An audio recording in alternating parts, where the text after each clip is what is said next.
Believe me, I really hope that's wrong. More importantly, if the hospital does close, what do you feel the city of Hoboken's financial responsibility is, and how much would that be? First of all, I'm not going to answer the question because, frankly, I'm not going to answer the question up to the number because, first of all, we're not looking at closing the hospital. But things happen, right? You didn't look to lose $12 million either, right? Secondly, I think that in a scenario like that, you would have to have probably a room with a half a dozen attorneys and a half a dozen accountants to tell you what the liabilities respectively are for the city, for the authority. I'm not prepared to answer that question. Simply, all I can tell you is this. I've asked the bond underwriter to tell me what the defeasance of the bond would be at this point in time, and it's $65 million. I think I said to the city council. So that would be the bond obligation. Right. Because if the bond defaults and you have to defease. Do you know why we didn't take reinsurance on that bond? I'm not sure that we haven't taken reinsurance. So MBIA hasn't insured? So why do we have to pay it? If the bond's insured, why is it Hoboken's responsibility? I'm not an attorney. I can't answer the question. I'm only telling you what it's worth, what the defeasance, who pays it. I'm not going to, I'm not an attorney. I'm not certainly the bond attorney. The general perception is that the city has full responsibility for the bond. Is there wraparound insurance? Okay. It's as Spiro said, it's very hard to answer the question in a hypothetical. Okay, we're going broke. It's not a hypothetical.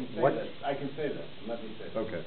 The assets of the authority, meaning the hospital and the building that the authority operates out of, are not encumbered. They're unencumbered. There's no mortgage. There's no debt against them. Those are unencumbered assets. Right. There's also some reserves that are unencumbered. Okay. So if the question is, are there assets from which the bonds are repaid? The answer is yes. The value of those assets, I can't tell you right now. But the dollar amounts that would turn out to be, I don't know. But if the question is, are there assets from which bonds get repaid? The answer is yes. But I guess I'm being more specific. Are the bonds a general obligation of the city of Hoboken, or are they tied specifically to the assets of the hospital? They're not tied specifically to the assets of the hospital. The city of Hoboken has a guarantee. So, I mean, it doesn't matter what the land's worth or anything, Hoboken owes that money, right? Yes. Okay, so if you guys go broke, Hoboken has to pay the $62 million.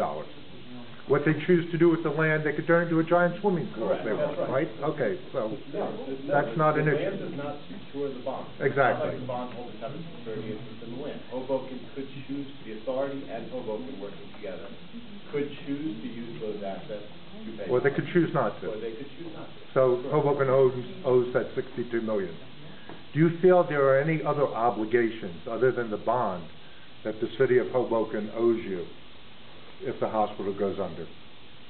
One thing is the city does not have a deficiency agreement with the authority or with the medical center. And that I don't understand. What does that mean? That would mean that if the hospital loses $22 million, that the taxpayers will then have to pay that operating deficiency. That is not the case. Okay, great.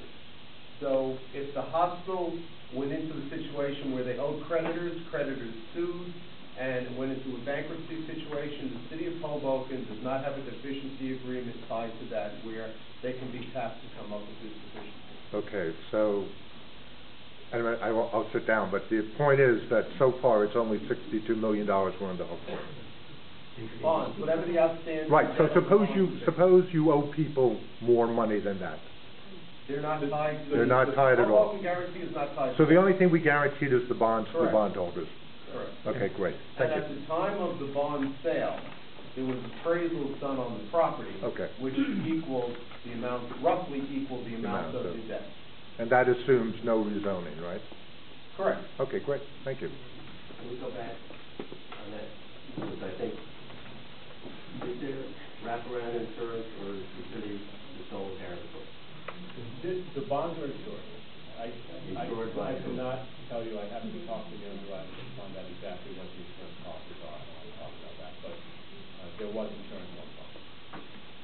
With whom? By whom? SSA, I believe, I was believe it the was insurance company. Right.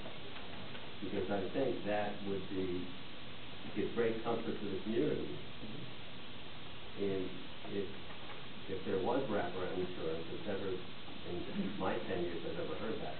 And I think if it's there, it really is in everyone's interest that we tell the community. We can certainly get the information. But that means the bond reinsurers then have the property. So then there's no wraparound insurance. Exactly. No, No. look, let's not. Okay. Let's not jump to that conclusion, because that's not necessarily. I'm not sure that's. We can, Kevin, we can provide all the information to the next meeting. All right.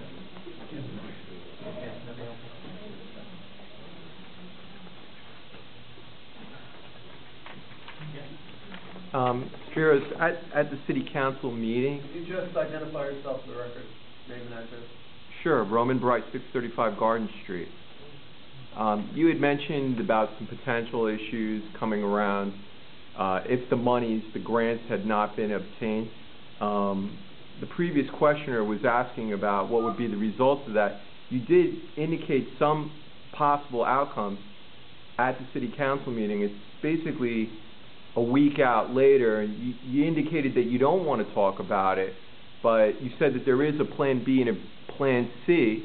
I mean, what can you tell us? Let me see if I can be as specific as I can. First of all, Plan C, not to be cute, but, the gentleman report says closing. That's a Plan C. I mean, technically, that's a plan. I mean, if you have insurance on the bond now, I will stand here because I have members of my staff and tell you that will not happen on my watch because we're going to make this work. But that's the plan. You divest the asset, you pull in the insurance, you sell the asset, and you close. That's the Plan C. But I'm not going to stand in front of a public body and say that a hospital such as this should close because it doesn't deserve to close. Plan B involves